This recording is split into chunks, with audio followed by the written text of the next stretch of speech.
رب اشرح لي صدري ويسر لي أمري واحلل عقدة من لساني يفقه قولي رب اشرح لي صدري ويسر لي أمري واحلل عقدة من لساني يفقه قولي.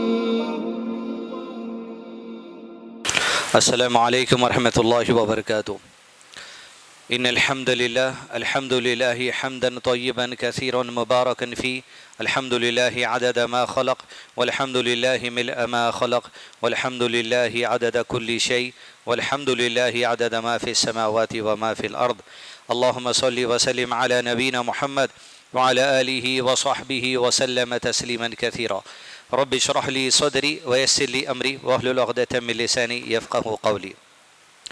معزز سامعین اکرام، آج کی اس نشست میں جس موضوع پر ہم قرآن اور سنت کی روشنی میں علم حاصل کرنے کی کوشش کریں گے وہ اللہ کے نبی صلی اللہ علیہ وسلم کی امت پر آسانیوں سے متعلق موضوع ہے. یعنی عام طور پہ جو آپ بیانات سنتے ہیں اس میں مختلف باتوں کو جمع کر کے آپ کے سامنے بات کہی جاتی ہے، لیکن یہ ایک درس کی شکل رہے گی جہاں پر احادیث اور آیات قرآن مجید کے پڑھ کر کچھ اہم باتوں کو ہم سیکھ کے یہ موضوع کو کچھ گہرائی سے سمجھنے کی کوشش کریں گے تاکہ دین کے معاملات میں اللہ عز و جل نے کیا آسانیاں رکھی ہیں اس موضوع کو سمجھنا ضروری ہے. دین مشقت والا ہے یا دین آسانی والا ہے؟ دین کے کسی بھی معاملے میں انڈرسٹینڈنگ کرنے کے لیے مختلف طریقے سے لوگ جو آپ کو کنفیوز کر دیتے، کنفیوژن کو کس طرح دور کیا جائے اور کیسا آسانی کو اختیار کرنا، وہ باتیں انشاءاللہ مجھ کو اور آپ کا پر سیکھنے کی کوشش کرنی ہے. اول سب سے پہلے یہ موضوع سمجھنے کے لیے نبی محمد صلی اللہ علیہ وسلم کی ایک صفت ہے، وہ صفت سمجھنا ضروری ہے. صفت کس کو بولیں گے؟ جو آپ صلی اللہ علیہ وسلم کرتے ہیں یا جو آپ صلی اللہ علیہ وسلم کی کوالٹی ہے، خصوصیت ہے. اس میں سے ایک صفت کا ذکر اللہ تعالیٰ قرآن مجید میں ارشاد فرمائے، اعوذ باللہ من الشیطان الرجیم، لقد جاءکم رسول من انفسکم عزیز علیہ ما عنتم حریص علیکم بالمؤمنین رؤوف الرحیم. کہ تمہارے پاس اللہ کی طرف سے ایک رسول آیا ہے، جو تمہیں میں سے اللہ نے ایک رسول کو بھیجا، یعنی انسانوں ہی میں سے اللہ عز و جل نے ایک رسول کو بھیجا ہے. وہ رسول کی صفت کیا ہے؟ من انفسکم عزیز علیہ ما عنتم. وہ نبی کی صفت یہ ہے جو چیز تمہاری بہتری والی ہو وہ تمہاری بہتری والی چیز اس رسول کو بہت پسند آتی ہے. یعنی ہماری اچھائی ہو یہ اللہ کے نبی صلی اللہ علیہ وسلم کے لیے بہت محبوب بات تھی. اور اللہ نے پھر دوسری صفت کا تذکرہ کیا، ما عنتم حریص علیکم بالمؤمنین رؤوف الرحیم. اور یہ نبی کا معاملہ یہ ہے، یہ نبی بہت حریص ہے. جیسا ہم نے بات بولتے ہیں حرص یا حریصن ورڈ جو اللہ نے یوز کیا، مطلب یہ اتنی چاہت اللہ کے نبی صلی اللہ علیہ وسلم کے پاس تھی. حریصن مومنوں کی بھلائی کے لیے بہت حریص ہیں، ہمارے لیے اچھائی ہو جائے، ہمارے لیے آسانی ہو جائے، دین میں، دنیا میں، قبر میں، آخرت میں. وہ تمام آسانیاں چاہتے تھے اللہ کے نبی صلی اللہ علیہ وسلم. اسی لیے آپ کو جو رحمت اللہ نے بنا کے بھیجا وہ آپ کے دل میں حرص تھی. ایسی شدید حرص اللہ نے رکھی اللہ کے نبی صلی اللہ علیہ وسلم کے بعد کہ آپ ہر آن یہ چاہتے تھے میری امتیوں کے تمام معاملات زندگی کے آسان ہو جائے. اسی لیے آپ صلی اللہ علیہ وسلم کی ہر دم یہی کوشش رہی کہ امت کے لیے دین کا جو کوئی معاملہ، صحابہ کے دور میں جب بھی کوئی معاملہ مشقت اور مشکل والا آ گیا، فوری اللہ عز و جل سے رجوع کر کے اس امت کے لیے آسانی اللہ کے نبی صلی اللہ علیہ وسلم بنا دی. اور وہ آسانی جو صحابہ کے دور میں ہوئی، آج تو اللہ کے نبی صلی اللہ علیہ وسلم دنیا میں ہے نہیں، لیکن وہ آسانی اس وقت میں جو اللہ عز و جل سے آپ نے مانگ لی وہ آج کے دور میں بھی کام آنے والی ہے. وہ مسائل جو اللہ کے نبی صلی اللہ علیہ وسلم اپنی زندگی میں حل کر دیے، آج کے بڑے سے بڑا مسئلہ، بڑے سے بڑی مشکل مسئلہ جس کو اہل علم کے سامنے لا کے کھڑا کر دیا جاتا، اللہ کے نبی صلی اللہ علیہ وسلم کی اس دور کی آسانی جو آپ نے پیش کر دی، آج بڑے سے بڑے مسئلوں کو آسانی سے حل کر لیا جاتا. جیسے مثال کے طور پہ اس زمانے میں کریڈٹ کارڈ نہیں تھا، آج کے زمانے میں، لیکن کریڈٹ کارڈ کے مسائل کو حل کرنے کے لیے وہی دور کی نصیحتوں کو لیا جائیں گا. آج کوئی نئی وحی آنے والی نہیں. کوئی نئی کتاب آنے والی نہیں ہے، کوئی نئے پیغمبر آنے والے نہیں ہے، کوئی صحابہ کی بات آنے والی نہیں ہے. جو زور میں ہوا بس الیوم اکملت لکم دینکم، جو دین اکمل تکمیل کر دیا گیا اس دور میں، وہی دین سے لے کر قیامت تک لوگ جو سو مسائل حل کرتے رہیں گے. حریصن، بہت حریص ہے اللہ کے نبی صلی اللہ علیہ وسلم میری اور آپ کی اچھائی کے لیے اور آسانی کے لیے. اب جو موضوع ہم پڑھنے والے ہیں، آپ صلی اللہ علیہ وسلم نے مسلمانوں کے لیے جو جو معاملات آسان کر دیے، یہ معمولی موضوع نہیں ہے. اس کو سمجھنا اس لیے ضروری ہے کہ دین میں آج دین کے نام پر ہی لوگ ایسی باتیں کر رہے ہیں جو آپ کو دین سے ہٹا کے سیدھا کافر کے دائرے میں لے جانے والے معاملات ہیں. نمبر ایک، اسی لیے موضوع سمجھنا ضروری ہے. جیسے کہا گیا بھئی یہ سفید کلر ہے، یہ ٹیبل کا کلر کالا ہے، وہ سفید یہ کالا، بس اتنا ہی ہم کو سمجھ کے چلنا ہے. نہیں وہ وائٹ میں ذرا ہاف وائٹ دکھ رہا، نہیں لائٹ بند کر دیے تو اس کا وائٹنس اور کم ہو جا رہا، نہیں یہ کالے کے مقابلے میں گورا ہے، بس زیادہ ذہن لگانے کی ضرورت نہیں ہے. جتنے لوگ آج آپ کو دین سے گمراہ کرنے کے واسطے آئے، چھولے پہن کے، پگڑی پہن کے، توپ پہن کے، دین کا نام لے کر دین کے معاملے میں گمراہ کرنے والے، یہ سب آپ کو صرف یہی کنفیوژن کرنے والے. چل رہا آج کا دور، قرآن اور سنت کے مسائل، عقیدے کا معاملہ، ایمان کے ارکانیات، اسلام کے ارکان، یہ معاملات کچھ بھی نہیں. نوجوان بحث کس پہ کر رہے ہیں؟ امیر معاویہ اچھے، حضرت علی اچھے، یہ کالا ہے یہ گورا ہے، بس پہلے یہ سیکھیں گے. اپن عقیدے کی بنیاد نہیں معلوم، عقیدے کے مسائل نہیں معلوم، ایمان کے ارکانیات نہیں پتا، اسلام کے معاملات نہیں پتا ہے، طہارت کے مسائل نہیں معلوم، وضو کے مسائل نہیں معلوم، نماز کے ارکان نہیں معلوم، نماز کے واجبات نہیں پتا، نماز کے سنن نہیں پتا، قولی سنت ہے، فعلی سنت ہے، کچھ نہیں پتا، بات کہاں جاری؟ امیر معاویہ کا معاملہ حضرت علی سے کیسا تھا؟ خالی ذہنوں میں یہ بات. یہی موضوع سمجھنا ہم کو ضروری ہے. دین بہت آسان ہے. کیسے؟ جن چیزوں میں ہم کو فوکس کر کے لوگ کنفیوز کر دیتے ہو، کنفیوژن کو کس طرح دور کیا جائے. پہلا مسئلہ رحمتہ بالمؤمنین، اہل ایمان پر آپ صلی اللہ علیہ وسلم کی رحمت کیسے تھی. سب سے پہلے دین کے معاملے میں جو آسانی اللہ کے نبی صلی اللہ علیہ وسلم نے سکھایا، اس کا پہلا اصول یہ ہے کہ آپ صلی اللہ علیہ وسلم نے دین میں مشقت سے منع کیا، لوڈ ڈال لینے سے منع کیا، غیر ضروری کی باتیں علم میں لے لینے سے بھی. اسی لیے آپ صلی اللہ علیہ وسلم کی دعا کیا ہے؟ اللہم انی اعوذ بک من علم لا ینفع، اے اللہ مجھے ایسے علم سے بچا لے جو فائدہ دینے والے نہیں ہیں. دین کا نام لے کر ایسی ایسی باتیں آپ کو سکھائی جانی جو آپ کے لیے فائدہ مند نہیں ہے. آپ کے لیے جو بنیادی طور پہ پہلے ضروری ہے، پہلے وہ علم حاصل کرنا. پہلا اصول جو اس موضوع کا یہ رہے گا کہ اللہ کے نبی صلی اللہ علیہ وسلم نے دین میں مشقت میں پڑھنے سے، لوڈ ڈال لینے سے ہم کو بچایا ہے، جس میں کئی مثالیں آپ کی زندگی سے صرف یہ ایک حدیث سے سمجھ لے سکتے. جو موضوع پہ جو حدیث ہم پڑھ رہے ہیں، یہ اصول ہے، یہ رول ہے، اس کے بیس پر سارے معاملات کو حل کرنا. اول، آپ صلی اللہ علیہ وسلم نے استطاعت سے بڑھ کر عبادت میں بھی محنت کرنے سے منع فرمایا ہے. فرض نماز 3 رکعت پڑھ لی، آپ کہاں قضا ہو گیا. 2 رکعت سنت آپ پڑھنا چاہ رہے ہیں، بالکل پڑھیے. 2 رکعت سنت کے بعد 2 رکعت نفل آپ پڑھنا چاہ رہے ہیں، بالکل پڑھیے. 3 رکعت مغرب کی فرض نماز پڑھنے سے پہلے آپ 2 رکعت مسجد میں داخل ہونے کی تحیت المسجد اور اس کے اندر نیت ملا کے الصلاۃ قبل الملک کی پڑھنا چاہ رہے ہیں، پڑھیے. لیکن مستطاعتم، ایک آدمی ہے 3 رکعت نماز پڑھ کے چلے جانا چاہتا ہوں، انہیں آج ہی نماز کو آ رہا، انہیں جو سو نفل ابھی نہیں پڑھنا چاہ رہا، بعد میں پڑھنا چاہ رہا، مستطاعتم پڑھنے دو اس کو. دین کے معاملے میں آپ 3 رکعت فرض پڑھ لیے، 2 رکعت جو سو سنہ مؤکدہ پڑھ لیے، اس کے بعد رائٹ ٹرن ہو کے صلاۃ الغوثیہ پڑھنے والے کو صلاۃ الغوثیہ پڑھ رہا، لیفٹ ٹرن ہو کے جو کوئی دوسری صلاح پڑھنا چاہ رہا تو انہیں کوئی دوسری صلاح پڑھ رہا. مشقت میں لوگ جو اپنے آپ کو دین کے معاملے میں ڈال رہے ہیں، اس سے بچنا ہے. دین کا پہلا اصول فرمایا آپ صلی اللہ علیہ وسلم نے، عن انس بن مالک رضی اللہ عنہ قال دخل رسول اللہ صلی اللہ علیہ وسلم المسجد وحبل ممدود بین ساریتین فقال ما هذا. حضرت انس کہتے ہیں رسول اللہ صلی اللہ علیہ وسلم مسجد میں تشریف لائے. آپ صلی اللہ علیہ وسلم نے 2 ستون، یعنی جو کھمبے ایسے 2 ستونوں کے درمیان رسی لٹکی ہوئی دیکھی. تو آپ صلی اللہ علیہ وسلم نے پوچھا یہ کیا ہے, یہ رسی کیا وجہ سے بنی گئی؟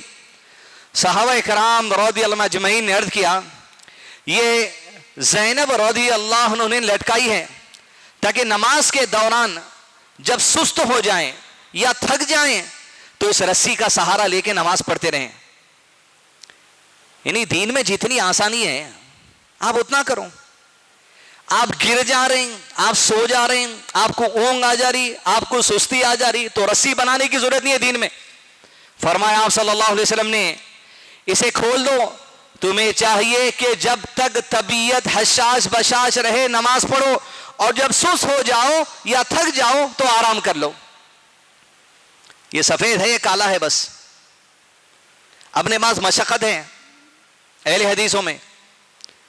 رمضان کی تاخراتوں میں سونے کا کانسیپٹ ہی نہیں اپنے پاس, سوتے ہی نہیں, جاگنا سمجھ رہے ہم.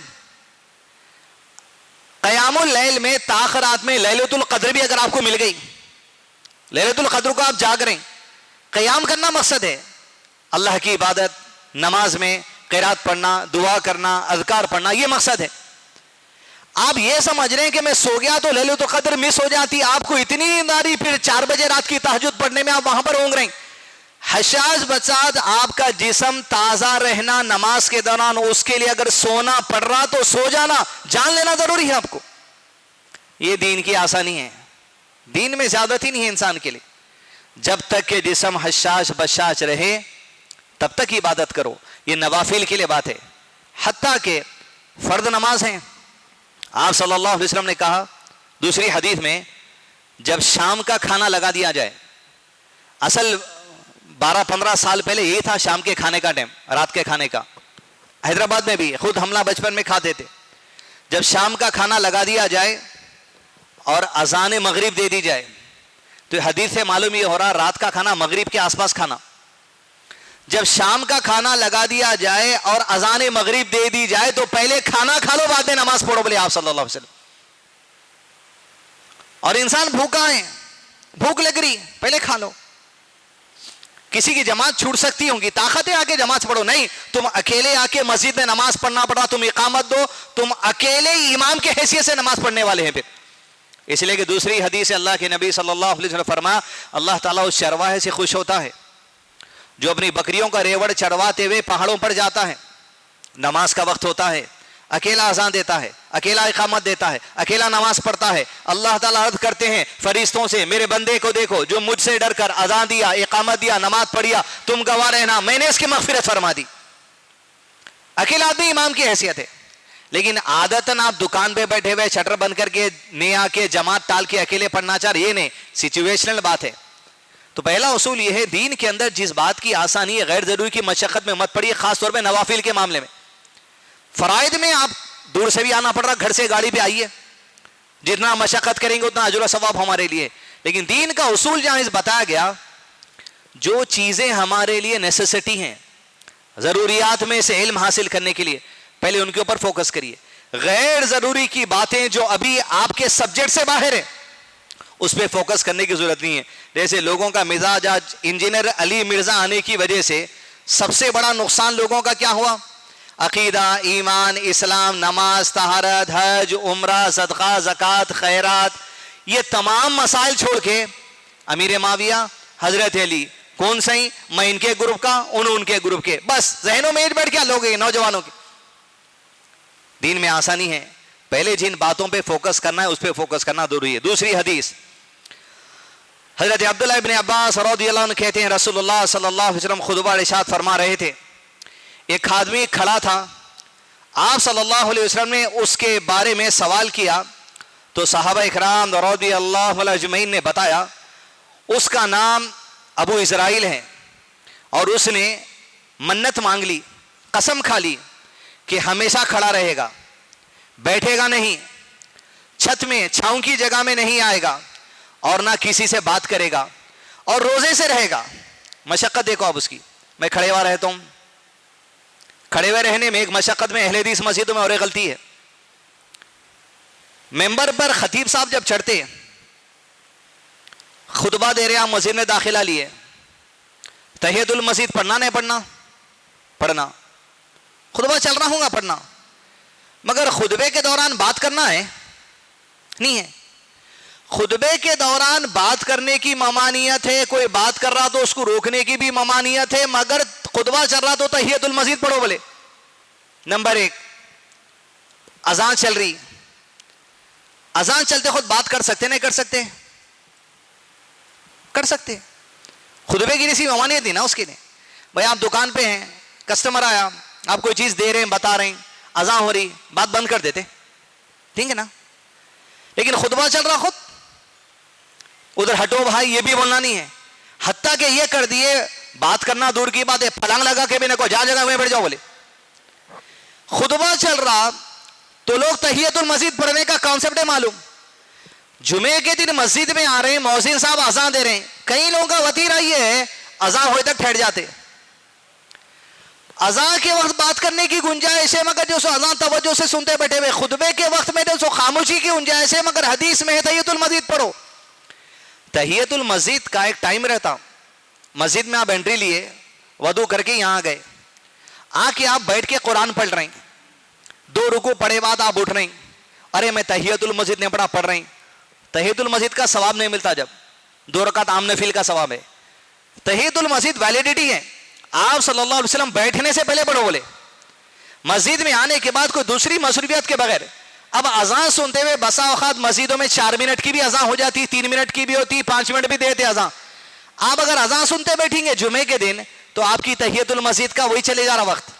حتیٰ کہ تحیۃ المسجد میں اتنی گنجائش ہے، جب تم مسجد میں داخلہ لو پہلے تحیۃ المسجد ادا کرو. اہل علم نے کہا مکروہ وقت بھی ہے تو بلا سوچے سمجھے تم کو پہلے تحیۃ المسجد پڑھنا ہے. تو مشقت ہم کیا کر رہے ہیں؟ جب دین کی آسانی ہے پڑھ لو تو پڑھ لو. مگر ہمارا کانسیپٹ کیا ہے؟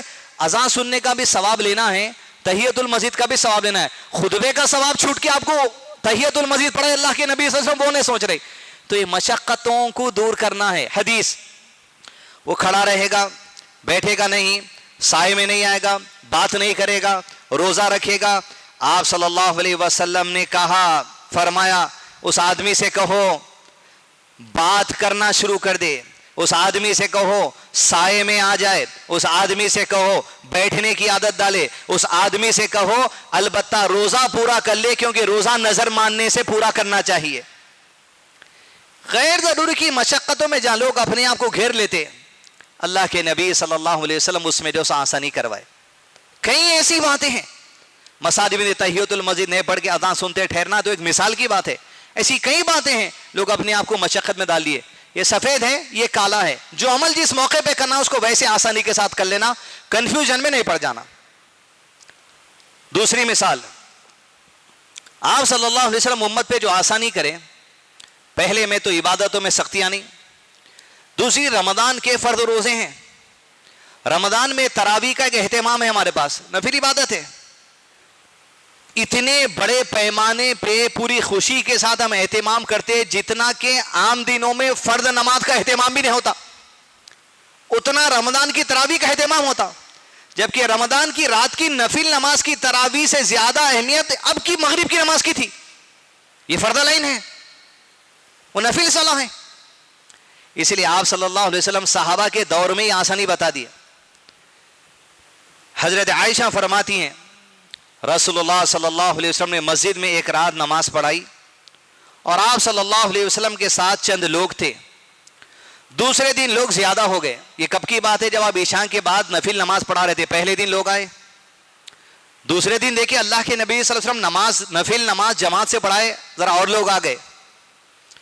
پھر تیسری یا چوتھی رات کو لوگ بہت زیادہ جمع ہو گئے. نفل نماز میں اللہ کے نبی صلی اللہ علیہ وسلم دیکھ لیے فرض سے زیادہ یہ نفل میں جمع با جو ان کو لاکھ زیادہ ہو جانا. رسول اللہ صلی اللہ علیہ وسلم بہت زیادہ جب لوگ جمع ہو گئے تو ان کی طرف اس رات کو نہیں نکلے، چوتھی رات یا تیسری رات. پھر جب صبح ہو گئی تو آپ صلی اللہ علیہ وسلم نے فرمایا، کب؟ فجر کے وقت. میں تمہارے انتظار کی کیفیت دیکھ رہا تھا کہ تم تراویح کے لیے میرا انتظار کر رہے تھے. میں دیکھ رہا تھا اتنی بڑی تعداد میں آ کے جمع ہو گئے، لیکن مجھے یہ ڈر ہوا اگر میں آ کر تمہیں نماز پڑھا دیتا، اس بات کا ڈر تھا نماز نہیں پڑھائی تاکہ کہیں اللہ تم پر یہ نماز فرض ہی نہ کر دیں. اللہ کے نبی صلی اللہ علیہ وسلم کی امت پر آسانیوں میں مسئلہ ہے. یہ نماز فرض ہو سکتی تھی رمضان میں رات کی 8 رکعت، دی اندیشہ اللہ کے نبی صلی اللہ علیہ وسلم کو تھا، کیونکہ آپ کے علاوہ کوئی بات ظاہر کر ہی نہیں سکتے تھے، صحابہ کا تو معاملہ نہیں تھا. آپ صلی اللہ علیہ وسلم نے کہا مجھے ڈر تھا کہ یہ فرض ہو جاتی تمہارے پر نماز، تو اس لیے میں 14 دن تمہارے پاس نہیں نکلا. یہ آپ صلی اللہ علیہ وسلم کی وہ صفت ہے جو اللہ نے اس سے پہلے کی آیت میں ہم نے پڑھا، حریصن، اپنی امت کی آسانی کے لیے حریص ہیں آپ صلی اللہ علیہ وسلم. تو دین میں مشقت نہیں ہے. تراویح یقیناً جماعت سے پڑھنا اس کا اجر و ثواب ہے، لیکن نفل نماز کا رولنگ اور کنڈیشن یہ ہے، مسجد میں نفل نماز پڑھنے سے زیادہ اجر و ثواب گھر میں پڑھنے کا ہے. جیسا مغرب کی 2 رکعت فجر، مغرب کی 3 رکعت کے بعد 2 رکعت نفل پڑھے ہم. اب کسی کی دکان ہے، کاروبار ہے، گھر نہیں جا سکتے الگ بات ہے، لیکن گھر کو ہی جا رہے ہیں، زیادہ ثواب ہونا تو آپ گھر میں جا کے پڑھنا.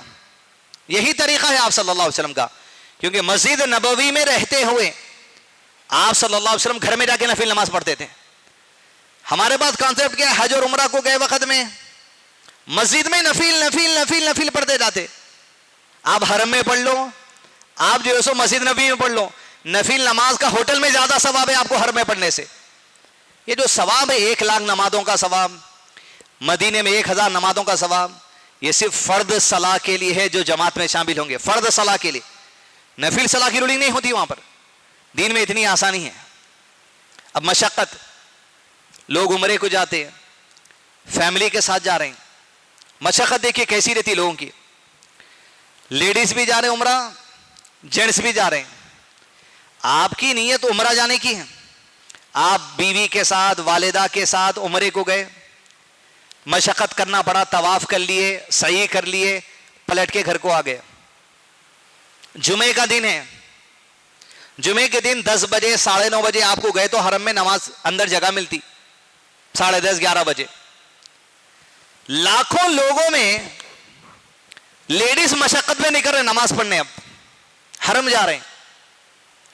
آپ کا سفر عمرے کا تھا، عمرہ ہو گیا، لا اکراہ فی الدین، دین میں زبردستی نہیں ہے، مشقت نہیں ہے.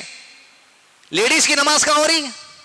روڈ پہ جینٹس آگے پڑھ رہے ہیں، پھر لیڈیز ہے، پھر پیچھے جینٹس ہے، وہاں نماز ہو رہی جینٹس کے گھیرے میں.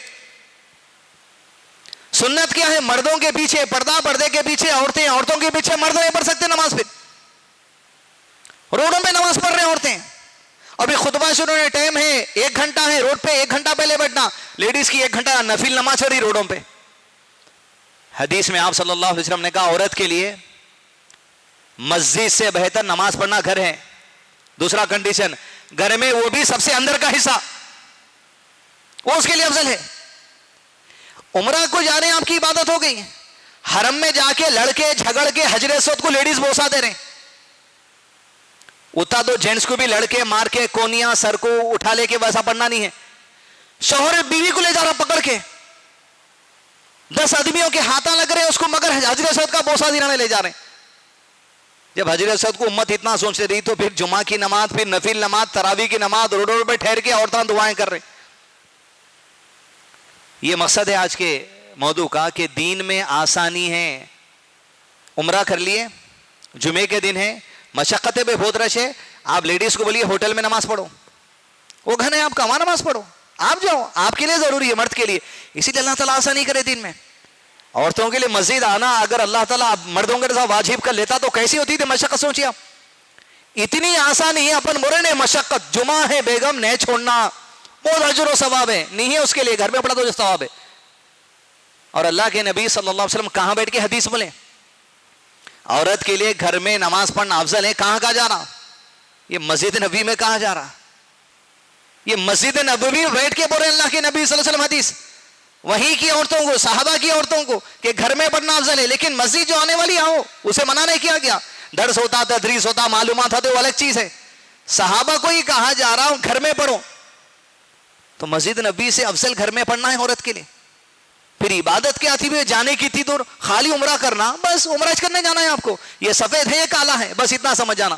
ہم کیا سمجھ رہے ہیں؟ اتنے پیسے خرچہ ہوئے، نماز نہیں پڑھے تو بآسانی مل سکتی نماز. جاؤ اپنے حدود کو پورا پامال کر کے جینٹس کے ساتھ آپ کو نماز پڑھنے کے لیے پیسہ خرچہ کرنے بھی جائے آپ کو. اپنی نماز مشقت ہے تو گھر میں پڑھو. دوسرا حریص علیکم، امت کی سہولت کے لیے، جبکہ اللہ کے نبی صلی اللہ علیہ وسلم کے پاس دونوں آپشن تھے.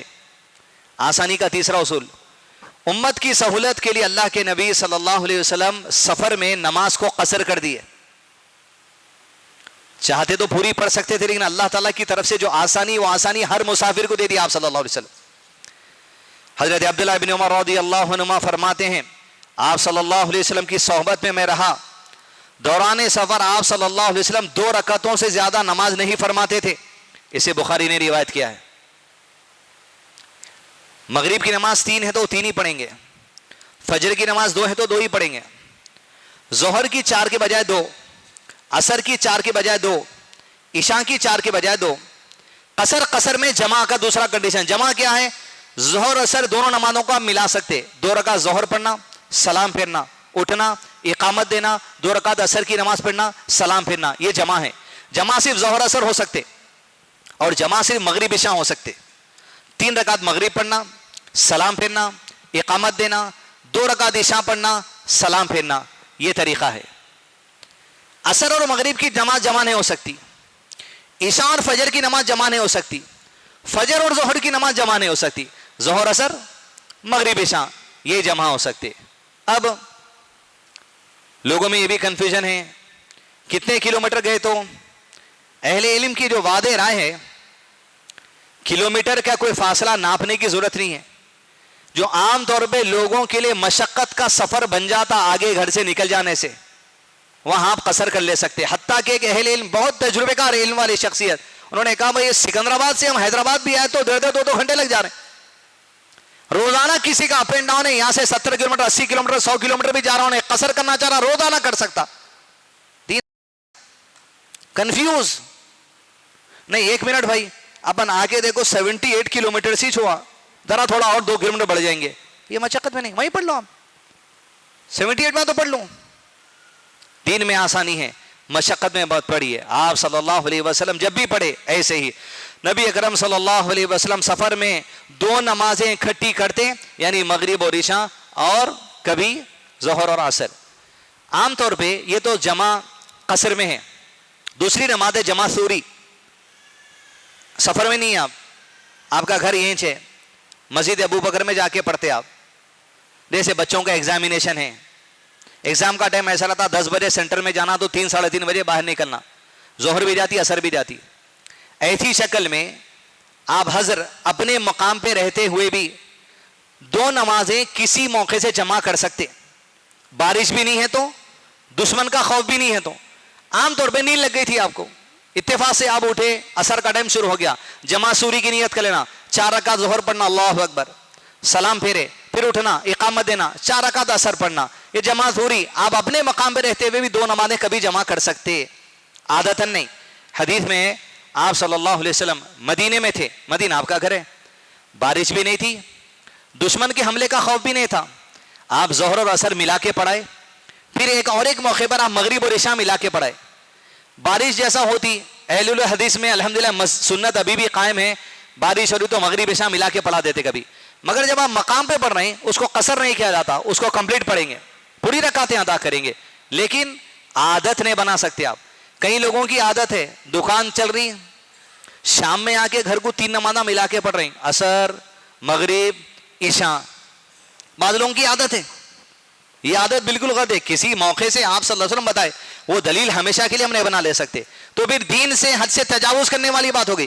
مشقت میں بھی پڑھنا نہیں ہے، لمٹ کراس کرنا بھی نہیں ہے. یہ سفید ہے، یہ کالا ہے، جب بھی اس موقع پہ کر سکتے اس کو عمل کریے. 5ویں مثال، امت کی سہولت کے لیے آپ صلی اللہ علیہ وسلم طاقت رکھتے ہوئے، کیونکہ اللہ کے نبی صلی اللہ علیہ وسلم کی طاقت کیسی ہے یہ موضوع سن کے سنیں. امت کی سہولت کے لیے آپ صلی اللہ علیہ وسلم سفر میں روزہ بھی توڑا دیے. السہل، دین آسان ہے. نبی صلی اللہ علیہ وسلم کی طاقت کیا ہے؟ صحابی نے پوچھا اللہ کے نبی صلی اللہ علیہ وسلم کو آپ کو کب پتا چلا کہ آپ کو نبوت مل گئی؟ کہا مجھے جب تک کہ علم نہیں دیا گیا تھا مجھے پتا نہیں چلا، حتیٰ کہ 2 فرشتے ایک دن میرے پاس آئے. وہ دو فرشتوں میں سے جب میرے قریب دونوں آ گئے تو ایک نے دوسرے سے پوچھا کیا یہ وہی شخص ہے جس کے پاس اللہ نے ہمیں بھیجا ہے؟ تو دوسرے نے جواب دیا ہاں یہ وہی ہے جس کے پاس ہمیں بھیجا گیا. تو ایک فرشتہ دوسرے فرشتے سے کہتا ہے اس شخص کو دنیا کے انسانوں میں سے ایک عام انسان کے ساتھ تولا جائے، وزن کیا جائے. آپ صلی اللہ علیہ وسلم کو ایک آدمی کے ساتھ وزن کیا گیا اور آپ صلی اللہ علیہ وسلم نے کہا میں اس کے وزن پر غالب آ گیا. یہ ایمان میں بھی غالب آنا ہے، یہ طاقت میں بھی غالب آنا ہے. پھر وہ پہلے والے فرشتے نے کہا اس آدمی کو 10 لوگوں کے ساتھ وزن کیا جائے. آپ کو 10 کے ساتھ تولا گیا. آپ صلی اللہ علیہ وسلم نے کہا میں 10 پر غالب آ گیا. پھر اس فرشتے نے کہا اس کو 100 کے ساتھ تولو. کہا آپ صلی اللہ علیہ وسلم نے 100 کے ساتھ تولا گیا، میں 100 پہ غالب آ گیا. ایمانی قوت، جسمانی قوت، ہر اعتبار سے بھاری ہے آپ صلی اللہ علیہ وسلم. پھر اس فرشتے نے کہا اس شخص کو 1000 لوگوں کے ساتھ وزن کرو. آپ صلی اللہ علیہ وسلم کو 1000 کے ساتھ وزن کیا گیا. اللہ کے نبی صلی اللہ علیہ وسلم نے کہا میں 1000 پہ غالب آ گیا. تب وہ فرشتہ جو کہہ رہا تھا تولتے جاؤ، وہ کہنے لگا دوسرے سے اگر اس شخص کو پوری امت کے ساتھ بھی تول دیا جائے یہ پوری امت پہ غالب آنے والا شخص ہے صلی اللہ علیہ وسلم. ایمان میں آگے، اکمل، بلند درجہ. 1000 پوری امت پہ افضل ہر اعتبار سے. اور آپ صلی اللہ علیہ وسلم کی کیفیت کیا ہے؟ حضرت حمزہ ابن عمرو اسلمی رضی اللہ عنہ نے نبی اکرم صلی اللہ علیہ وسلم سے دریافت کیا کیا میں سفر میں فرض روزہ رکھوں؟ آپ صلی اللہ علیہ وسلم نے فرمایا چاہو تو رکھو، چاہو تو نہ رکھو، مستطاعتم، تمہاری طاقت پر بات ہے. مدینے سے فتح مکہ کے لیے نکلے آپ، رمضان کا مہینہ تھا، اور مدینے سے جب نکلے صبح کے وقت جب دوپہر ہو گئی تو آدھا راستہ جتنا طے کرنا تھا کر لیا. لوگوں کے ہونٹوں پر آپ صلی اللہ علیہ وسلم مشقت محسوس کی، پیاس کی، دھوپ کی. اونٹنی پر بیٹھے، پانی کا پیالہ منگایا، ہاتھ اونچا کر دیا تاکہ جتنے صحابہ سب کی نظر پڑ جائے. بسم اللہ کہہ کر پانی پی لیے، روزہ توڑ لیے. جتنے صحابہ دیکھے تقریباً پی لیے. چند صحابہ ہاتھ روک لیے اور نبی صلی اللہ علیہ وسلم کو اطلاع ملی کہ کچھ لوگ ہیں جو ابھی بھی آپ کو دیکھتے ہوئے بھی، آپ کی دلیل سنتے ہوئے بھی روزہ نہیں توڑے. یہ صحابہ کے بارے میں ہو رہی بات. آپ صلی اللہ علیہ وسلم نے کہا جنہوں نے ابھی تک نہیں توڑا مجھے دیکھتے ہوئے وہ نافرمانوں میں سے ہیں. صحابہ کرام کہا گیا یہ کالا ہے یہ سفید ہے، جس موقع پہ جب جیسا عمل کرنے کے لیے کہا گیا کر لو. ایک حدیث میں کیا ہے؟ چاہے تو رکھو چاہے تو نہ رکھو. مطلب کیا ہے؟ تمہاری طاقت جیسی ہے ویسی کم، آسانی ہے. پیاس لگ رہی، چکر آ رہی، سفر پہ ہیں آپ، عمرے کو جا رہے ہیں، بیگاں اٹھا لے رہے ہیں، چکر آ کے گر جا رہی پھر اٹھ رہے ہیں. لا اکراہ فی الدین، زبردستی نہیں ہے، آسانی ہے دین میں. یہ سفید ہے، یہ کالا ہے. 7ویں مثال یا 6ٹی، آپ صلی اللہ علیہ وسلم نے امت کی سہولت کے لیے قرآن کو جو نزول ہوا، ہم جو پڑھتے الحفظ قرات جو پڑھی جاتی، کامن حفظ تلاوت کی جاتی. قرآن 7 قراتوں میں نازل ہوا. کتنے؟ 7. جیسے ایک قرات پڑھتے جیسے اپن پڑھتے والضحیٰ واللیل اذا سجا، دوسری قرات والضحی، مجہول پڑھا جاتا، ہر ایک کو نہیں آتا ہو. بعض قرآن رہتے جو 7 کے 7 قراتوں کے ماہر رہتے. یہ کس کی طرف سے ہیں؟ یہ اللہ کے نبی صلی اللہ علیہ وسلم مانگے اللہ تعالیٰ سے کہ اللہ اس قرآن کو 7 قراتوں میں نازل کرنا. 7 قراتوں میں آپ کو سنایا گیا. کچھ زبان، کچھ علاقے کے لوگوں کو وہ قرات پڑھنے میں آسانی ہے، قرات پڑھنے میں آسانی نہیں ہے ان کے لیے، لیکن دنیا میں عام طور پہ پڑھایا جاتا.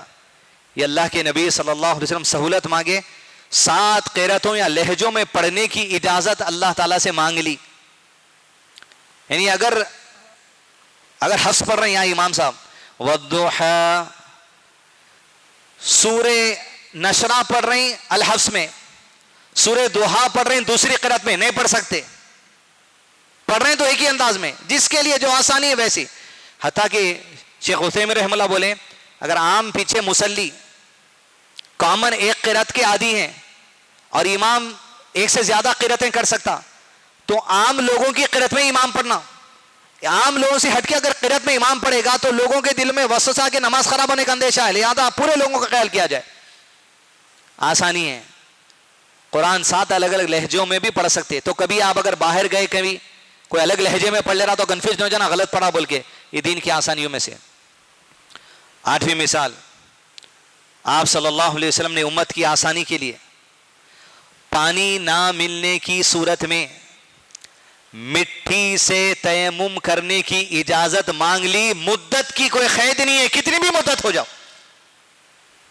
ایسے علاقے میں آپ ہیں 15 دن تک پانی نہیں تھا، وہاں پر مٹی تیمم کرتے جاؤ. غسل کرنا ہے تیمم کرتے جاؤ، جنابت سے غسل کرنا ہے تیمم کرتے جاؤ، عورت حیض سے پاک ہو گئی تیمم کر لو. ہر اعتبار سے آسانی. رسول اللہ صلی اللہ علیہ وسلم نے فرمایا پاک مٹی مسلمان کو پاک کرنے والی ہے، اگر 10 سال تک پانی نہ ملے تب بھی، لیکن جب پانی میسر آ جائے تو اسے غسل یا وضو کرنے کے لیے استعمال کر لیا کرو. مدت کیا ہے؟ الحدیث امام ترمذی نے روایت کیا ہے، صحیح اہل علم نے کہا 10 سال کی مدت بھی ہو، 10 ایئرز کی مدت. بس اوقات قحط والے علاقے جہاں جاتے پانی نہیں ملتا، پینے کے لیے لوگ رکھ لیے تو بات ہے، 10 سال کی مدت تک کرے. یہ آسانی ہے. اب یہاں لوگوں کو پانی مل رہا تو بھی وسوسے، شک، شبہ.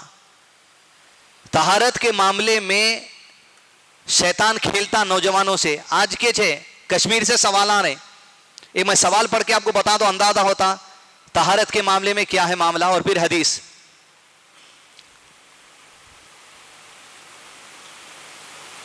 سوال دیکھیے.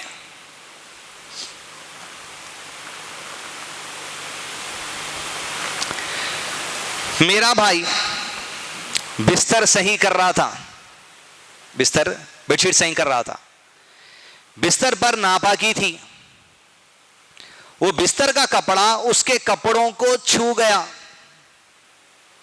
اسی لیے مجھے لگا کہیں اس کے کپڑے کہیں ناپاک تو نہیں ہو گئے، اور پھر ٹینشن کے سبب میرے لیے یہ بنا وہ سورہ یاسین اس کمرے میں توغ رہا ہے، وہاں بھی جا رہا. کئی نوجوان یہ وسوسوں کا شکار ہے. مثال کے طور پہ گندگی لگی ہوئی بیڈ شیٹ پہ، آپ اٹھانے گئے، گندگی آپ کے ہاتھ کو لگی. گندگی مطلب مرد کا سپرم، عورت کے حیض کا خون. اٹھانے جا رہے ہیں آپ، لگ گیا. کنفیوژن کیا ہے لوگوں میں، وہ یہاں لگ گیا تو ارے وہ انگلیوں کو لگ گیا تھا نا، انگلی کو لگا، انگلی دھو لیے، ختم. حضرت عائشہ کہتی گندگی ہمارے بستر کے کپڑے پہ لگی ہوتی سوکھ جاتی، ہم کھروچ کے نکالتے، کھروچ سے خود نہیں لگتا، سوکھا ہوا. دین اتنا آسان ہے. مشقت. ایسے سوال. وہاں پر وائپر رکھے تھے، وائپر کے بعد بلی گندگی کر دی تھی، میں وائپر اٹھا کے لایا، وائپر وہاں رکھا، وہ وائپر کپڑے کو لگ گیا، وہ کپڑا بھی ناپاک ہو گیا، وہ کپڑے میں نماز پڑھ لیا، میری پرسوں کی مغرب ہوئی کیا. شیطان کیا کرتا، جو لوگ دین کے قریب آتے کون سے وسوسوں سے گمراہ ہو سکتے ان کو ویسے وسوسے سے گمراہ کرتا. نوجوان ہیں، احتلام ہو گیا، کپڑا بدلے، غسل کر لیے، وہ کپڑے کو دھو دیے، ختم. نہیں، وہ کپڑے کے ساتھ میں اور 4 کپڑے ڈال دیا تھا واشنگ مشین میں، وہ کپڑوں کو پورے لپیٹے کے آنا، ارے پوروں کو اور ایک بار دھوئیں گے صاف پانی میں، اور ایک بار دھو رہے.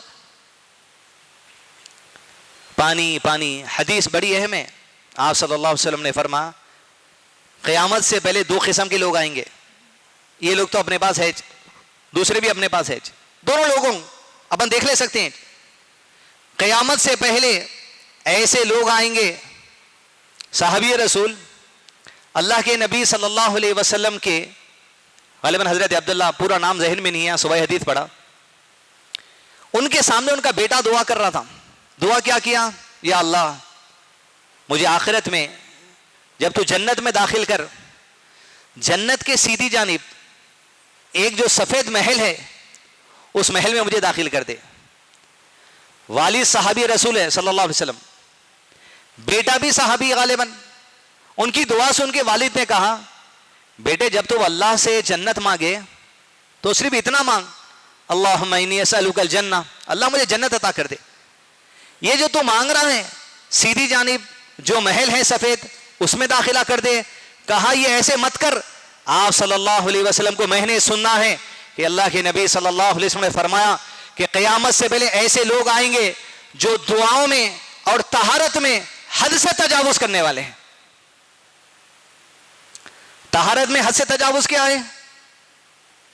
ارے بھائی میں طہارت لیا، طہارت لیتے لیتے شرمگاہ کا پانی نیچے ٹپک رہا تھا، وہ ٹپکا سو پانی میرے پیر پہ گرا، پیر دھو لیا، وہ پیر دھوتے خود ایک اور ایک چھینٹا میرے اوپر یہاں اچھلا، میں یہ دھو لیا، وہ دھوتے خود ایک چھینٹا یہاں آیا، پھر میں کپڑے اتار کے پورا ہی پانی نہ لیا. حد سے تجاوز کرائے گا شیطان. آپ صلی اللہ علیہ وسلم نے کیا کہا؟ قیامت سے پہلے ہوں گے معاملات. کیونکہ ذرا اے سیوں میں رہنے کی عادت ہوگی، ذری بھی دھول گر لگی تو کر لیتے اپن، تو کہا حد سے تجاوز ہے یہ. اور فرمایا دعاؤں میں حد سے تجاوز کرنے والے لوگ آ جائیں گے. اہل الحدیث مسجدوں میں بھی اگر دعا ہو رہی لمیٹڈ معمول کے مطابق، مشقت میں نہیں ڈالنا ہے ہم کو لوگوں کو. حرم میں شیخ سدیس ایک بار 45 منٹ کی نماز کر دیے، دوسرے دن سے ہیڈ مفتی سعودی عرب کے ان کے پر بول دیے یہ طریقہ درست نہیں ہے بلکہ آپ کا. دعاؤں میں حد سے تجاوز کرنا نہیں ہے آپ کو. اب آج کل دعائیں نئے نئے قسم، درود ہے، درود دعا ہے، اللہم اے اللہ سلامتی ہو نبی صلی اللہ علیہ وسلم صلی علی محمد. بازار میں جائیے آپ، درود تاج، درود مینار، درود ٹوپی، درود وہ، درود فلاں، درود فلاں. اور وہ میٹھے میٹھے سنی بھائیاں جو ہے ہڑی پگڑے کے ہو، پڑوسی ملک کے، کیا نام ان کا، مدینہ، انہیں تو بیچارہ پیٹرول کی ٹانکی میں برکت کی بھی دعا سکھا رہا. پیٹرول میں برکت کی دعا، مائلیج میں برکت کی دعا، بالا مضبوط رہنے کی دعا. حد سے تجاوز کریں گے قیامت سے پہلے لوگ دعا کرنے کے معاملے میں. آپ صلی اللہ علیہ وسلم کی دعائیں مختصر، کامل دنیا کے معاملات تمہارے دعائیں کافی. آپ صلی اللہ علیہ وسلم کی، جیسے آپ صلی اللہ علیہ وسلم کی ایک دعا ہے، دوسری دعائیں مانگنے کی ضرورت ہی نہیں ہے. کیا دعا ہے؟ مگر مانگنا. اللہم انی اسألک من خیر کلہ، اتنی دعا کس کی؟ آپ صلی اللہ علیہ وسلم کی. اللہم انی اسألک من خیر کلہ عاجلہ و آجلہ ما علمت منہ وما لم اعلم. اے اللہ سارے کے سارا خیر مجھے عطا کر دے. عاجلہ جلدی آنے والا، آجلہ بعد میں آنے والا، وہ بعد کا خیر بھی اب کا خیر بھی سب عطا کر دے. وہ خیر جو میرے علم میں ہے میں تجھ سے مانگ رہا ہوں، جو میرے علم میں نہیں ہے وہ بھی مجھے عطا کر دے. اللہم انی اعوذ بک من شر کلہ، ہر شر سے بچا لے، انسانوں کے، جنات کے، نظر بد کے، شیاطین کے حملے کے، کفار کے، مسلمانوں کے نظر بد کے. عاجلہ جلدی آنے والے شر سے بھی بچا لے، آجلہ بعد میں آنے والے شر سے بھی بچا لے. معلوم تو مین ہوں وما لم اعلم، میرے علم میں جو شر ہے، میرے علم میں کچھ شر نہیں ہے اسے بھی بچا لے. کیا باقی رہ گیا بولیے؟ گھروں کے معاملات، کاروباری معاملات، ہر چیز کا خیر شر، خیر مانگنا، شر سے بچنا سکھا دیا گیا. آپ صلی اللہ علیہ وسلم الدین یہ سہل ہے. آپ صلی اللہ علیہ وسلم پانی نہیں ملنے کی صورت میں مدت 10 سال بھی بتا دیے، اگر ضرورت پڑ رہی تو تیمم کر سکتے. تیمم کا طریقہ کیا؟ بسم اللہ، ایک بار ہاتھ مارے، چہرہ، یہ ہاتھ، ختم. اب سر کا مسا بھی چل رہا تیمم میں. تیمم میں پیر کو بھی جو سو لوگ مٹھی لگا کے کر لے رہے ہیں ہی نہیں. اسی لیے حضرت علی رضی اللہ عنہ نے کہا دین میں عقل کی دخل اندازی نہیں ہے، لاجک. موزے پہن کے آپ وضو کر لیے، ساکس پہن لیے، حضر میں اپنی جگہ پہ 24 گھنٹے تک 5 نمازوں تک آپ پیر کے اوپر کا مسا کر سکتے، لفظ ساکس نہیں اتارنا. اور آج کل جو ساکس نکلے تو اینکل لیول کے ساکس، اس پہ وضو نہیں ہوتا، اس پہ مسا نہیں کر سکتے آپ. شرط یہ ہے جب آپ وضو کر کے ساکس پہنے، آپ کا ٹخنے کی ہڈی کور ہونے والا ساکس پہننا. ٹخنے کی ہڈی کے نیچے کا ایک ساکس آ رہا، اس کے اوپر مسا نہیں ہوتا، کیونکہ ہڈی کھلی نہیں رہنا، ہڈی کورڈ رہنا، اس کے اوپر مسا ہوتا آپ کا. وہ چھوٹے اینکل لیول کے ساکس پہ مسا نہیں ہوتا. عاجل ہی تو آپ صلی اللہ علیہ وسلم یہ حدیث سکھائے. حضرت ابی بکر رضی اللہ عنہ غزوہ بنی مستلق سے جب پلٹ رہے تھے، حضرت عائشہ بھی اس میں تھی. آپ کا ہار گم ہو گیا تھا اور اونٹ کے نیچے ہی ہار تھا. اٹھے تو لوگوں کے لیے مشقت ہو گئی، نماز کا وقت ہو گیا، نماز فرض ہو گئی تھی، مدنی زندگی کی بات ہے، 5 وقت کی نمازیں تھی. لوگ ابو بکر کے پاس آئے رضی اللہ عنہ، کہا آج آپ کی بیٹی کی وجہ سے مشقت میں پڑ گئے لوگ، پانی نہیں ہے، ان کی وجہ سے رکنا پڑا، ہار گم گیا، اور جب تک کہ ہار نہیں ملیں گا ہم جو تو نکل نہیں سکتے. آپ صلی اللہ علیہ وسلم رکا دیے. تھوڑی دیر ہوئی، اللہ تعالیٰ کی طرف سے تیمم کرنے کی وحی نازل ہوئی آپ صلی اللہ علیہ وسلم پر. تبھی آپ صلی اللہ علیہ وسلم نے لوگوں کو تیمم کرنے کی آسانی دے دی. جب یہ آسانی آ گئی، لوگ پھر پلٹ کر ابو بکر صدیق کے پاس آئے، کہا ابو بکر رضی اللہ عنہ ابھی بھی کیا بولے، تمہاری بیٹی کی وجہ سے مشقت ہو گئی. پھر آگے بولے جب تیمم کی آیتیں نازل ہوئی، کہا ابو بکر یہ پہلا معاملہ نہیں ہے، تمہاری وجہ سے جو امت کو آسانی ملی، اس سے پہلے بھی تمہاری وجہ سے کئی آسانی امت کو اللہ نے عطا کر دی. تو یہ آسانی اللہ تعالیٰ کی طرف سے ہے. نیکسٹ ٹائم ہے نا؟ ہاں. 10ویں انوی آسانی، قیامت میں آپ صلی اللہ علیہ وسلم وہاں تک امت کے لیے آسانی فراہم کر دیے اور اشارہ دے دیے، اس درجے تک تمہارے لیے آسانی انتظار کر رہی ہے. قیامت کے روز آپ صلی اللہ علیہ وسلم اپنی بخشش کے لیے 3 مقام بتا دیے. یہاں مومن مجھے پا لے سکتا، اور اتنی گنجائش ہے کہ انہیں وہاں چل کے جا سکتا، اتنی گنجائش ہے کہ اللہ اس کو اختیار دیں گا کہ 3 جگہوں پر کہیں بھی چلے جا. وہاں کی آسانی اللہ کے نبی صلی اللہ علیہ وسلم بتا دیے، قبر کی آسانی بتا دی. انس کہتے ہیں رضی اللہ عنہ، رسول اللہ صلی اللہ علیہ وسلم سے قیامت کے دن سفارش کرنے کی درخواست کی گئی. صرف نبی سے ہی درخواست ہو سکتی، نبی کے علاوہ کوئی پیروں کے پیر کوئی بھی ہو، کس سے بھی درخواست نہیں ہو سکتی. ایک فرقہ ہے حیدرآباد میں، چنچل گوڑے میں رہتا، ان لوگ کی خبر میں چھٹی ڈال دیتے مرشد، وہ چھٹی لیکن وہ خبر میں چلے گا تو ختم، بیڑا پار ہو گیا، اندر سوالات بھی نہیں ہوتے. طاہر القادری تھے، ان کے جو ویڈیوز کا دور چل رہا تھا، انہوں خبر پہ ٹھہر کے پڑھا رہے تھے، پڑھو اشہدو، مطلب مردے کو گاڑ دیا، اوپر سے شہادت پڑھا رہے، فرشتے آئے خود. سفارش صرف اللہ کے نبی صلی اللہ علیہ وسلم نے گزارش کرتی ہے. صحابہ نے کہا اپنی زندگی میں، اے اللہ کے رسول صلی اللہ علیہ وسلم، قیامت میں سفارش کی درخواست ہے آپ سے، وہ بھی حکم الہی سے. تو آپ صلی اللہ علیہ وسلم نے فرمایا میں تمہارے لیے سفارش کروں گا. یہ علم اللہ کی طرف سے آپ کو دیا گیا کہ آپ کریں گے. میں نے عرض کیا، کس نے؟ انس نے رضی اللہ عنہ. کون ہے انس؟ خادم رسول، 9 سال کا بچہ، 9 سال خدمت کیا، نبی کی وفات وقت 18 سال عمر تھی، اتنے حدیث امت کے پاس لے کر آ. کہتے ہیں انس رضی اللہ عنہ، آپ صلی اللہ علیہ وسلم سے پوچھا میں آپ کو کہاں تلاش کروں؟ بھائی یہ آسانی سے بڑھ کے کیا ہے؟ بولیے آپ کہاں مل سکتے آپ صلی اللہ علیہ وسلم؟ لوگ چاہتے کہ ہم دیکھیں، یہاں ملتے، میں کہاں دیکھوں؟ آپ صلی اللہ علیہ وسلم نے فرمایا انس سب سے پہلے مجھے صراط کے پاس دیکھ. صراط، پل، برج، باریک، اندھیرا، چکنا، تیز، جس کو پار کر کے جنت آتی، جس کے نیچے جہنم ہے، اس کو بولتے پل. کہا میں پل صراط کے پاس مل. حضرت انس بولے پل صراط کے پاس؟ پھر پوچھا دین کی آسانی میں آپ یہ بات نوٹ کر لیجئے، اور زندگی کا اصول ہے، جہاں بھی مشقت ہو رہی ہے اصول یاد رکھیے آپ. امت کو آسانی دلانے والوں کا نام صحابہ ہے رضی اللہ عنہ. ان کے سوالات نہیں ہوتے تھے نا، یہ آسانی نہیں آتے تھے. ایسے سوال کرے آپ صلی اللہ علیہ وسلم سے جن سوالوں کی بدولت امت کو آسانی ملتی گئی. ایسے ابو ہریرہ رضی اللہ عنہ جب تکبیر تحریمہ کہتے آپ صلی اللہ علیہ وسلم اللہ اکبر، سورہ فاتحہ پڑھنے سے پہلے بہت دیر خاموش ہو جاتے. تو سوال کا انداز دیکھیے، آسانی اپنے کو پہنچانے کا. کہا اللہ کے نبی صلی اللہ علیہ وسلم میرے ماں باپ آپ پہ قربان، صرف یہ بتا دیجئے تکبیر اولا کے بعد سورہ فاتحہ پڑھنے سے پہلے آپ اتنی دیر خاموش ہو جاتے، کیا پڑھتے؟ خاموشیوں کے راز نکالنے والوں کا نام صحابہ ہے.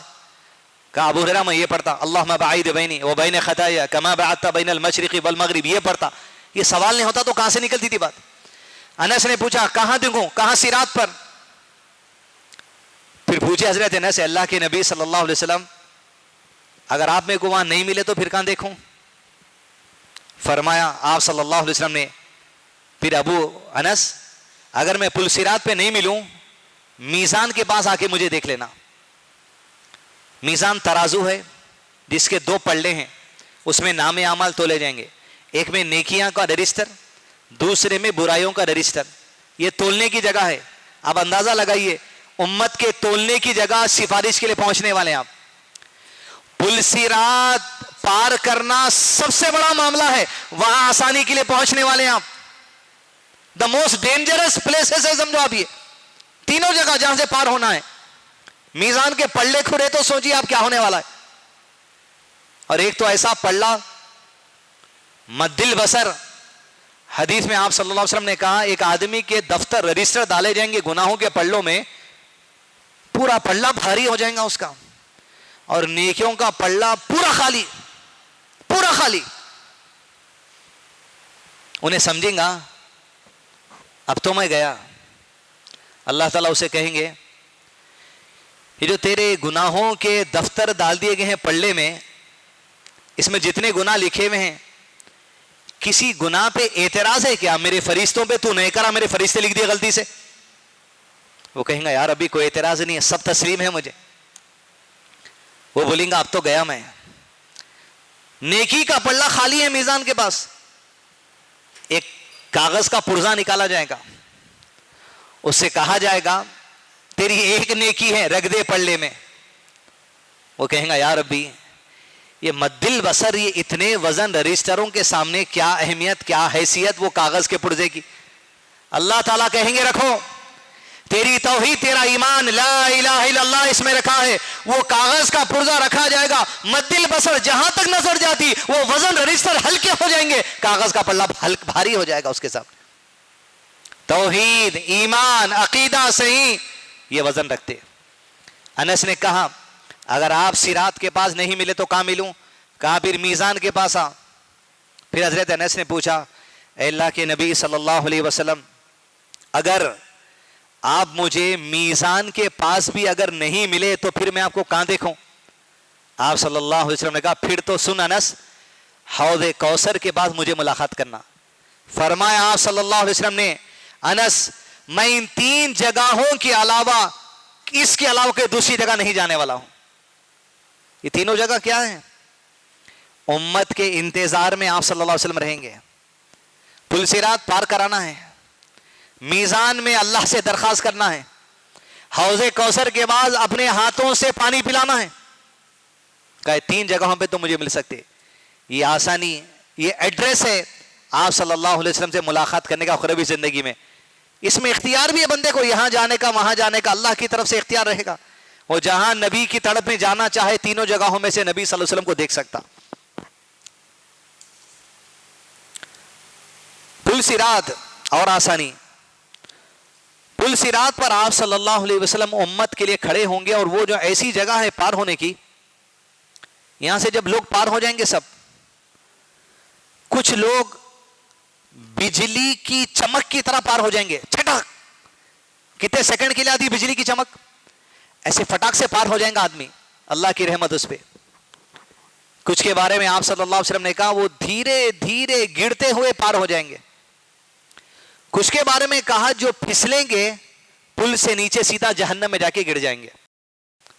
وہاں آپ صلی اللہ علیہ وسلم کھڑے رہیں گے, وہاں بھی آسانی, امت کی فکر, حریص علیکم, کیا حرص ہے آپ کے اندر. دیکھیے فرمایا حذیفہ رضی اللہ عنہ, حضرت ابو ہریرہ کہتے ہیں رسول اللہ صلی اللہ علیہ وسلم نے فرمایا امانت اور رحم کو بھیجا جائے گا, اور وہ پل صراط کے دائیں اور بائیں جانب جا کر کھڑے ہو جائیں گے. تم میں سے پہلا شخص بجلی کی تیزی سے صراط پار کر لے گا. حضرت حذیفہ نے عرض کیا میرے ماں باپ آپ پر قربان, کون سی چیز بجلی کی رفتار سے گزر سکتی ہے؟ آپ صلی اللہ علیہ وسلم نے فرمایا کیا تم نے غور نہیں کیا کس طرح بجلی پلک جھپکنے میں جا آتی ہے؟ اس کے بعد کچھ لوگ ہوا کی تیزی سے گزرنے والی تیزی سے پل صراط پار کر لیں گے. کچھ لوگ پرندوں کی جو تیزی سے اڑنے کی رفتار ہے اس رفتار سے جو سو پار کر لیں گے.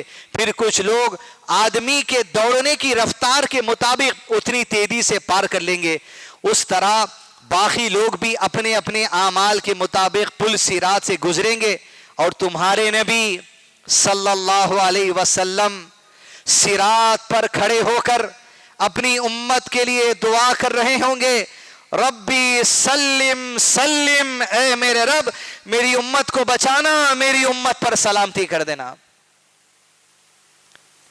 حریص علیکم، بہت حریص ہیں آپ صلی اللہ علیہ وسلم، دنیا میں بھی آخرت میں بھی، صراط پر بھی، حوض کوثر پہ بھی، میزان پر بھی، حریص علیکم بالمؤمنین رؤوف رحیم، صفت ہے آپ صلی اللہ علیہ وسلم کی، ربی سلم سلم، اللہ سلامتی دے دے امت کو، میری امت کو سلامتی دے دے۔ یہ آسانی ہے آپ صلی اللہ علیہ وسلم کی۔ نیکسٹ 2-3 مثالیں ہیں۔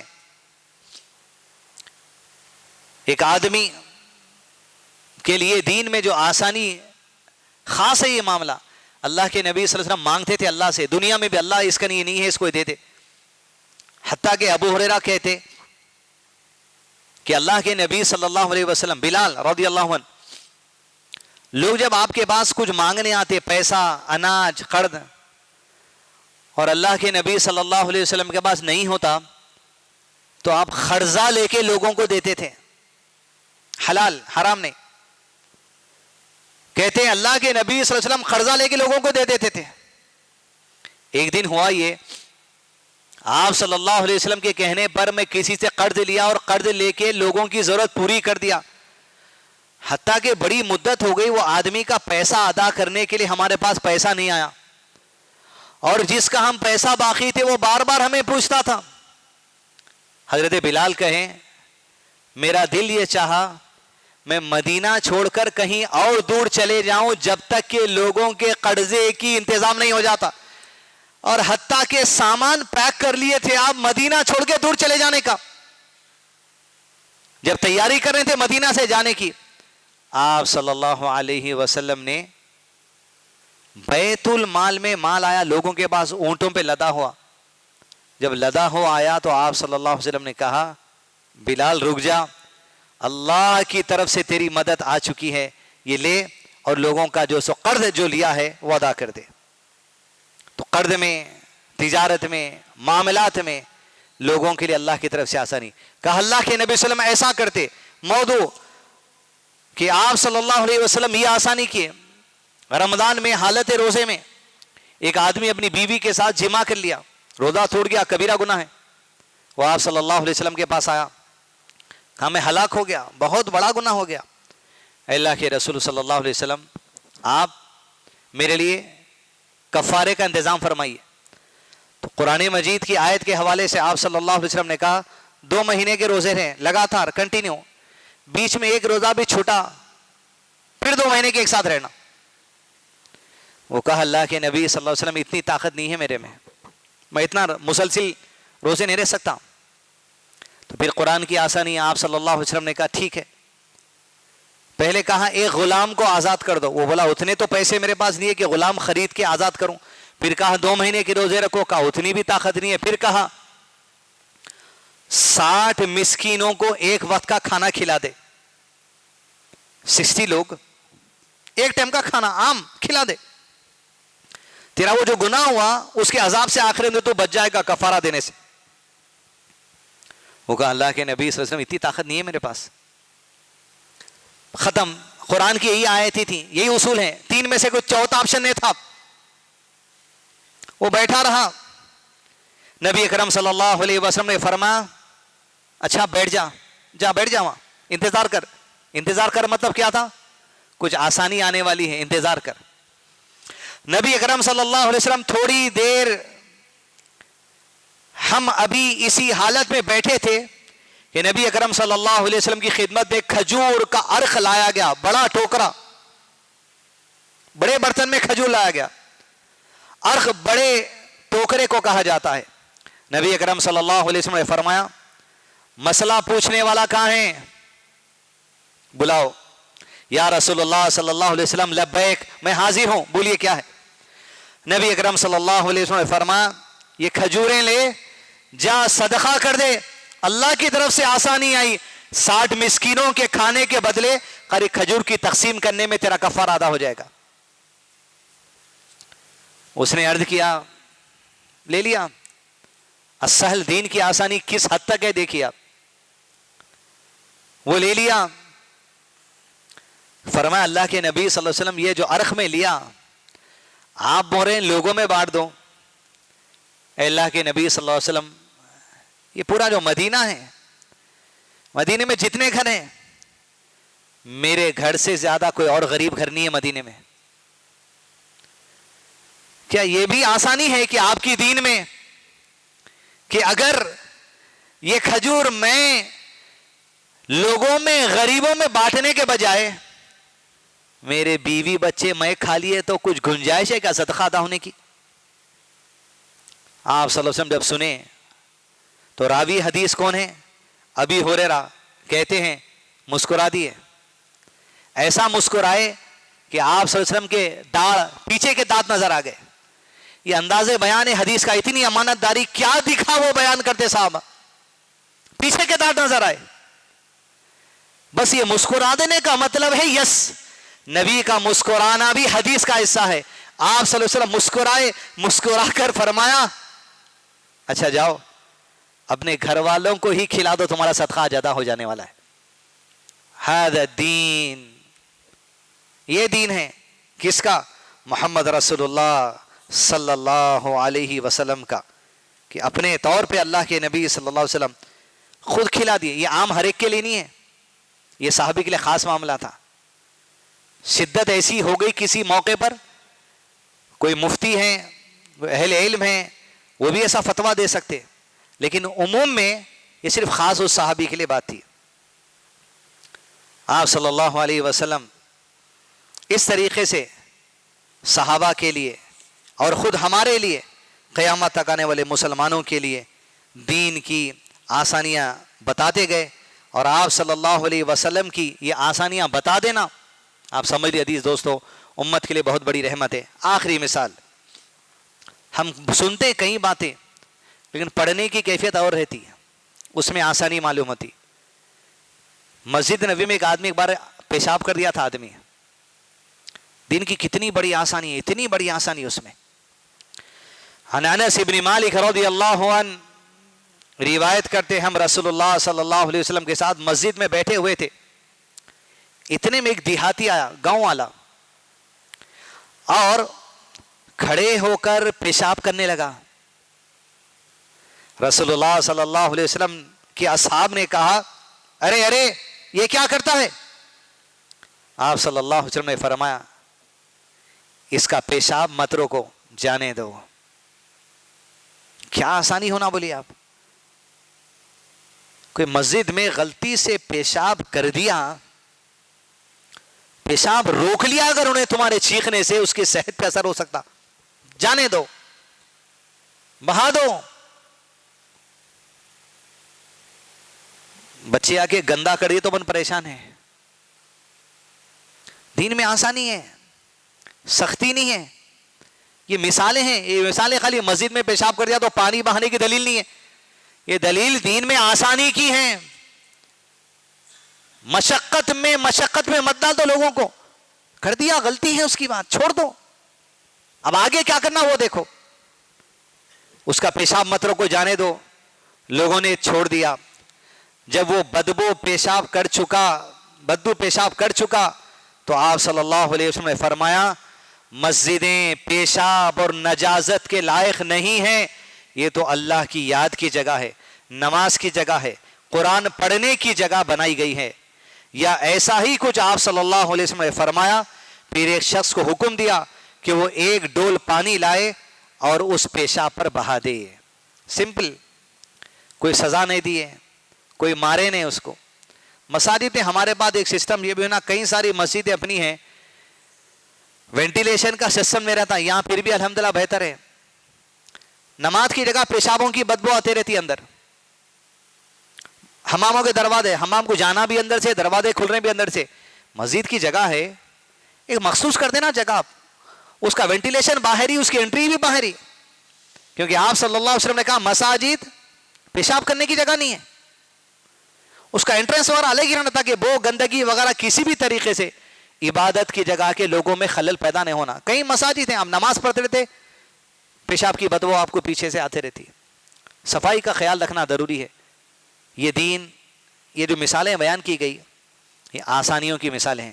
السہل، بہت آسان، بہت آسان، ہر معاملے میں، ہر امور میں، دیہاتی کے لیے، اجنبی کے لیے، سیکھنے والے کے لیے، صحابہ کے لیے، ہر ایک کے لیے، دنیا کی، برزخ کی، اخروی زندگی کا آسانیاں آپ صلی اللہ علیہ وسلم نے اس اعتبار سے ہم تمام کے سامنے بیان کر دی ہے. وصلی اللہ علی نبینا محمد وعلی آلہ وصحبہ وسلم تسلیما کثیرا.